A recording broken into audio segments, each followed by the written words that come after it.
तो दोस्तों आज हम फिर से आपके लिए लेकर आए हैं देश दुनिया की सभी ताजा बड़ी खबरें। फटाफट एक एक कर विस्तार से आज आपको बताएंगे, तो वीडियो को अंत तक जरूर देखें। दोस्तों वीडियो बनाने में हमें काफी मेहनत लगी है, तो वीडियो को दिल से लाइक कर दें। दोस्तों पहली खबर में आपको बता दें कि पैगंबर मोहम्मद शाह विवाद को लेकर आतंकी संगठन ISI से मोदी सरकार को लगा बड़ा झटका। ISI ने पैगंबर मोहम्मद शाह के समर्थन में भारत में हमले का किया ऐलान, मोदी को IS से बड़ा झटका।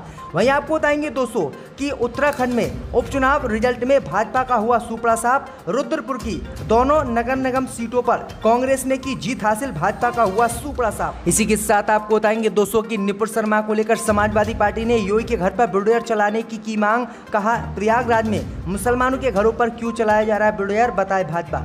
वहीं आपको बताएंगे दोस्तों कि ईडी की पूछताछ के बीच भाजपा सांसद सुब्रमण्यम स्वामी ने गांधी परिवार पर बोला बड़ा हमला। कहा गांधी परिवार को होगी 20 से 22 साल की जेल।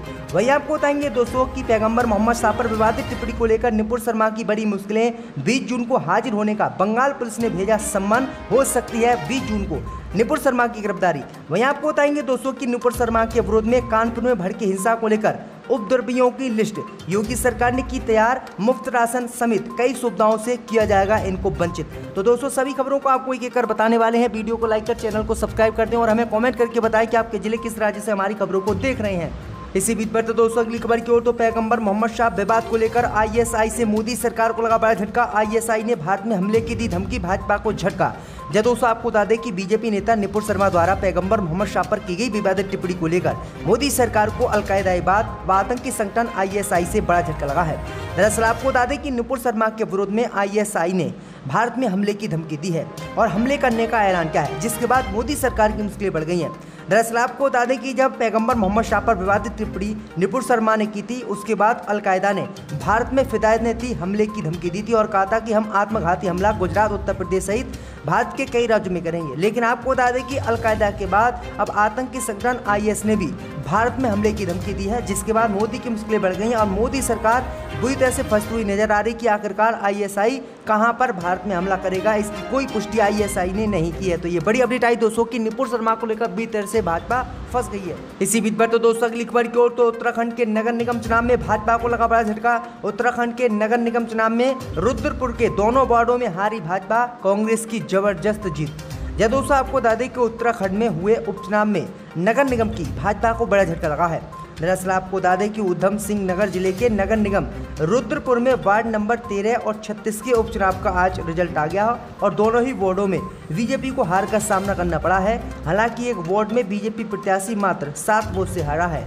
वहीं किच्छा नगर पालिका के वार्ड नंबर 2 के उपचुनाव में बीजेपी प्रत्याशी जीता है। तो ये बड़ी अपडेट आई दोस्तों कि कांग्रेस पार्टी ने 2 वार्डों पर यहां पर जीत हासिल की है, जबकि भाजपा का कांग्रेस ने यहां पर सुपड़ा साफ ही कर दिया। तो ये बड़ी अपडेट आई दोस्तों कि उपचुनाव का जो नगर निगम का रुद्रपुर का रिजल्ट आया है वो भाजपा की टेंशन बढ़ाता हुआ दिख रहा है। इसी बीच पर तो दोस्तों अगली खबर की ओर, तो योगी के घर को तोड़ने की समाजवादी पार्टी ने की मांग। दोस्तों आपको बता दें ये बड़ी खबर सामने निकल कर आई दोस्तों कि समाजवादी पार्टी के विधायक और वरिष्ठ नेता आजम खान के बेटे विधायक अब्दुल्ला आजम खान मंगलवार को जमकर उत्तर प्रदेश की योगी सरकार पर बरसे। उन्होंने कहा है कि अराजकता और कोई सुनने वाला नहीं है, तो कोई भी किसी का घर तोड़ सकता है। उन्होंने कहा है कि जुमे की नमाज के बाद पहले भी प्रोटेस्ट होते थे और कुछ लोग माहौल ख़राब करते थे, लेकिन पूरी बस्ती और पूरे शहर को जिम्मेदार नहीं ठहराया जा सकता। उन्होंने अब उत्तर प्रदेश के मुख्यमंत्री योगी आदित्यनाथ के घर पर बुलडोजर चलाने की मांग की है। उन्होंने कहा है कि आखिरकार योगी आदित्यनाथ के घर पर बुलडोजर कब चलेगा। लखीमपुर खीरी में किसानों को कुचलने वाले अजय मिश्रा टैनी के घर पर बुलडोजर कब चलेगा। अगर इनके घर पर बुलडोजर चले तो हमें ज़रूर बताएं। तो ये बड़ी अपडेट आई दोस्तों कि आजम खान के बेटे अब्दुल्ला आजम खान ने ये बड़ी बातें आज कही हैं। इसी बीच पर तो दोस्तों अगली खबर की ओर, तो ईडी की पूछताछ के बीच बीजेपी सांसद सुब्रमण्यम स्वामी ने गांधी परिवार पर बोला बड़ा हमला। कहा गांधी परिवार को जेल जाने से कोई नहीं रोक सकता। जहां दोस्तों आपको बता दें कि नेशनल हेराल्ड केस में दूसरे दिन राहुल गांधी से ईडी की पूछताछ जारी है। वहीं इसे लेकर दिल्ली में कांग्रेस का विरोध प्रदर्शन और हंगामा जारी है, जिसमें कई बड़े नेता हिरासत में भी लिए गए हैं। वहीं इस मामले की शिकायत करने वाले भाजपा नेता और सांसद सुब्रमण्यम स्वामी का कहना है कि अगर राहुल गांधी सच बोल देते तो इतनी लंबी पूछताछ की जरूरत नहीं पड़ती। स्वामी ने कहा है कि बात तो साफ है कि काले धन को सफेद बनाने का खेल हुआ है। जिस तरह से पी चिदम्बरम को 106 दिन तक जेल में रहना पड़ा, ठीक उसी तरह की कार्रवाई होनी चाहिए। कायदे से कस्टोडियल इंट्रोगेशन होना चाहिए। डोटेक्स कंपनी का तो यही काम था, कैश के बदले चेक और चेक के बदले कैश लो। स्वामी ने कहा है कि इन्होंने बहुत बड़े घोटाले किए हैं, इसलिए कम से कम इन्हें 20-20 साल की सजा होगी। यानी बीजेपी सांसद सुब्रमण्यम स्वामी ने राहुल गांधी और सोनिया गांधी को 20 से 22 साल की सजा होने की बातें कही हैं। तो देखते हैं दोस्तों कि नेशनल हेराल्ड केस में बीजेपी राहुल गांधी या गांधी परिवार के खिलाफ क्या कार्रवाई करती है। इसी बीच बढ़ते दोस्तों अगली खबर की ओर। तो उत्तर प्रदेश में नुपुर शर्मा का विरोध करने वालों की लिस्ट योगी सरकार ने की तैयार। मुफ्त राशन समेत कई सुविधाओं से किया जाएगा वंचित। यह दोस्तों आपको बता दें, ये बड़ी खबर सामने निकल कर आई दोस्तों की यूपी के कानपुर में जुमे के दिन 3 जून को नमाज के बाद हिंसा के मामले में पुलिस और प्रशासन लगातार मुसलमानों को निशाना बना रहा है। इस बीच खबर सामने निकल कर आई दोस्तों कि नुपुर शर्मा के विरोध में रैली निकालने को लेकर कानपुर में भड़की हिंसा में अब योगी सरकार ने नुपुर शर्मा का विरोध करने वालों की लिस्ट तैयार की है। दरअसल आपको बता दें कि इन मुसलमानों की लिस्ट तैयार करके योगी सरकार ने बड़ा ऐलान किया है कि जिन मुसलमानों ने भी पैगंबर मोहम्मद साहब के जो समर्थन में और नुपुर शर्मा के विरोध में उपद्रव किया है उनको मुफ्त राशन समेत कई सुविधाओं से वंचित किया जाएगा। उन्होंने कहा है कि इन्हें ना तो मुफ्त राशन दिया जाएगा और जो भी सरकार की सुविधाएं मिल रही हैं जैसे कि जो मकान वगैरह मिलता है उसको भी नहीं दिया जाएगा। तो ये बड़ी अपडेट आई दोस्तों कि मुफ्त राशन जो मोदी सरकार योगी सरकार दे रही है उससे भी इन मुसलमानों को वंचित किया जाएगा और इनकी लिस्ट योगी सरकार ने तैयार कर ली है। इसी बीच पर तो दोस्तों अगली खबर की ओर। तो राहुल गांधी से ईडी की पूछताछ को स्टालिन ने बताया अपमानजनक राजनीति। जय दोस्तों आपको बता दें कि तमिलनाडु के मुख्यमंत्री के स्टालिन ने मंगलवार देर रात एक ट्वीट में नेशनल हेराल्ड मामले में प्रवर्तन निदेशालय द्वारा राहुल गांधी से पूछताछ की आलोचना की है। उन्होंने आरोप लगाया है कि भारतीय जनता पार्टी राजनीतिक प्रतिशोध के लिए ईडी का उपयोग कर रही है। कांग्रेस के भारी विरोध के बीच सोमवार से शुरू हुई पूछताछ के लिए राहुल गांधी को बुधवार को लगातार तीसरे दिन बुलाया गया है। पार्टी के प्रवक्ता रणदीप सुरजेवाला, केसी वेणुगोपाल सहित सोमवार से पार्टी के प्रदर्शन के दौरान कई शीर्ष नेताओं को हिरासत में भी लिया गया।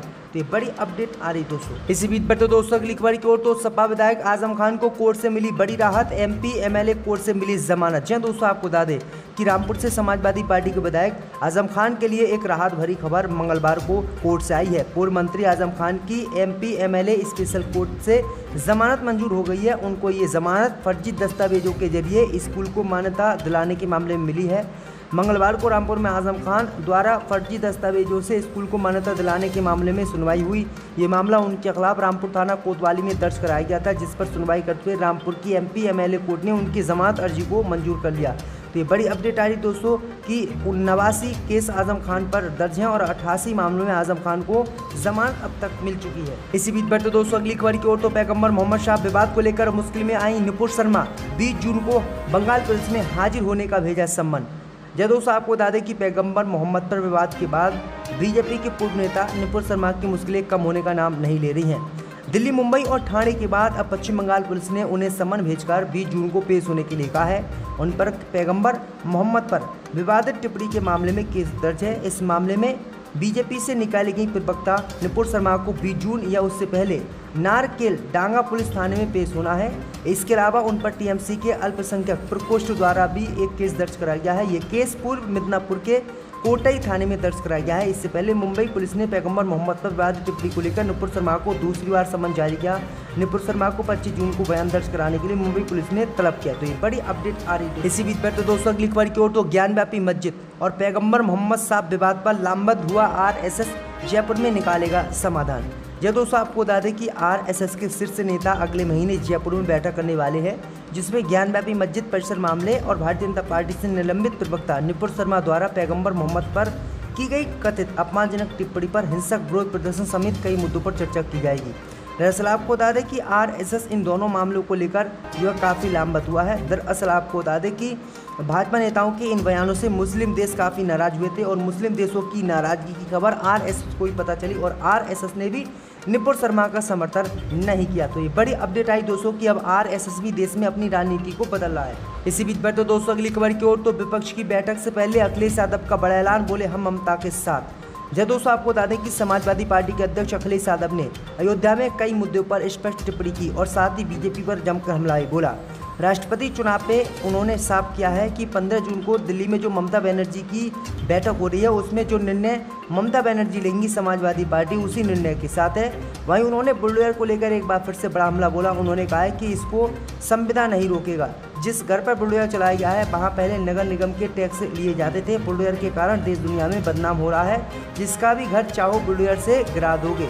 कितने लोगों के पास कागज़ हैं जरा हमको बताओ। अयोध्या में भी राजा होंगे, उनसे पूछो क्या उनके महल के कागज़ हैं? बड़े बड़े राजाओं के महल के कागज़ नहीं है।